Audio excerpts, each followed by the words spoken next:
এই মুহূর্তে যে খবরটা শুনতে পাওয়া যাচ্ছে, এই খবরটা যদি সত্যি হয় তাহলে তো ভারত মালামাল হয়ে যাবে। আর এই খবরটাতে না ভারতের উপর আমেরিকা স্যাংশনের ভয় থাকবে, আর না রাশিয়ার উপর ভারত নির্ভর থাকতে হবে। আর এই খবরটা যদি সত্যি হয় তাহলে ভারতের সামনে প্রায় সমস্ত দেশকে এক লাইনে দাঁড়িয়ে থাকতে হবে। আর এই কথাটা আমি এই কারণে বলছি, কেননা এই খবরটার পরে সৌদি ভারতে আরবো ডলার বিনিয়োগ করার জন্য প্রস্তুত। এমনকি খবরটি সত্যি অবাক করার মতো খবর। তো বন্ধুরা, কি সেই খবর যেটি ভারতের ভবিষ্যৎকে বদলাতে পারে? চলুন আজকের এই ভিডিওটিতে বিস্তারিত জানি।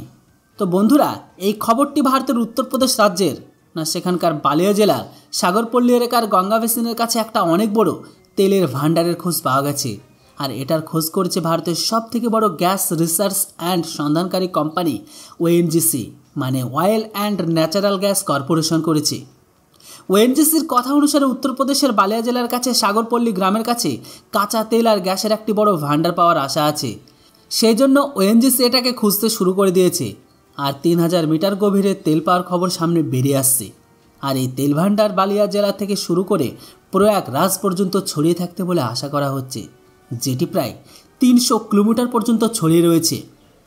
ওএনজিসির কথা অনুসারে সেখানে যদি কাঁচা তেলের ভান্ডার পাওয়া যায় তাহলে ভারতের ইন্ধনের ক্ষেত্রে কয়েক দশক পর্যন্ত আত্মনির্ভর থাকবে। আমাদের কারো কাছে থেকে আর কোনো কিছু কেনার প্রয়োজনে পড়বে না। মাত্র একটি ভান্ডার থেকে ভারতের সমস্ত ঊর্জা পূরণ হয়ে যাবে। আর এই খবর যখনই সৌদিতে গিয়ে পৌঁছায় তখনই সৌদির প্রিন্স মানে মোহাম্মদ বিন সালমান ভারতে $100 মিলিয়ন মানে প্রায় 30 লাখ কোটি টাকা নিবেশ করার সিদ্ধান্ত নিয়েছে। কেননা ভারত শুধু অয়েলকে কেনার দেশ হিসাবে ছিল, কেননা ভারত তেল প্রসেসিং আর এক্সপোর্টের ক্ষেত্রে ভারত এখন অনেক এগিয়ে গেছে। কেননা একাই ভারত ইউরোপীয় দেশসহ বিভিন্ন দেশে পেট্রোলিয়াম মালকে এখন এক্সপোর্ট করে। ভারতের রিফাইন ক্যাপাসিটি এতটাই বেড়ে গেছে এখন যে ইউরোপ পর্যন্ত ভারতের উপর নির্ভরশীল। তাই তো সৌদি ভারতের উপর তারা তাদের ক্ষমতাকে ধরে রাখতে চায়। তারা ভারতে বিলিয়ন্স ডলারের নিবেশ করতে চায় যেন তাদের তেল সাপ্লাই ভারত থেকে কখনো কাট না হয়। কেননা সৌদি আরবের সবথেকে বড় অয়েল কোম্পানি, তারা বড় পরিমাণে ভারতে নিবেশ করতে চায়। শুনতে পাওয়া যাচ্ছে সৌদি আরব ভারতের দুটো বড় কোম্পানির সাথে মিলে তারা ভারতের জায়গা করতে যাচ্ছে। কিন্তু এর জন্য ভারত সরকার একদমই প্রস্তুত নয়।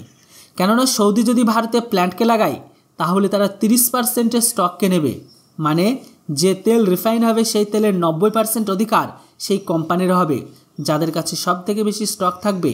মানে সৌদি তারা তাদের কাঁচা তেলকে ভারতে নিয়ে আসবে, ভারতের কোম্পানির সাথে মিলে রিফাইন করবে, তারপরে তারা সেই তেলকে তারা তাদের হিসাবে বাকি দেশের কাছে বিক্রি করবে।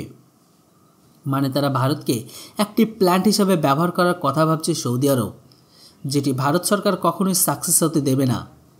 এটা সেই কারণ যে কারণের জন্য সৌদি আরবকে ভারত সরকার কোনো নিবেশ ভারতে করতে দিচ্ছে না। তো অপরদিকে যখন উত্তরপ্রদেশে প্রায় 300 কিলোমিটার এরিয়াতে যখন কাঁচা তেল থাকার আশা করা হচ্ছে, তাহলে তো ভারতকে আর অন্য কোনো দেশ থেকে কাঁচা তেল কেনার কোনো মানেই পড়ে না। ভারত এই তেলকে জমি থেকে তুলে সেটিকে রিফাইন করে পুরো বিশ্বকে বিক্রি করবে। এবার আপনারাই বলুন, ভারত সৌদির সাথে নিবেশ করতে ভারতে কি তাদের প্ল্যান্ট লাগাতে দেওয়া উচিত না উচিত নয়? এর উপর আপনাদের মতামত সেটি অবশ্যই কমেন্ট বক্সে লিখে জানান। Thanks for watching. জয় হিন্দ, বন্দে মাতরম।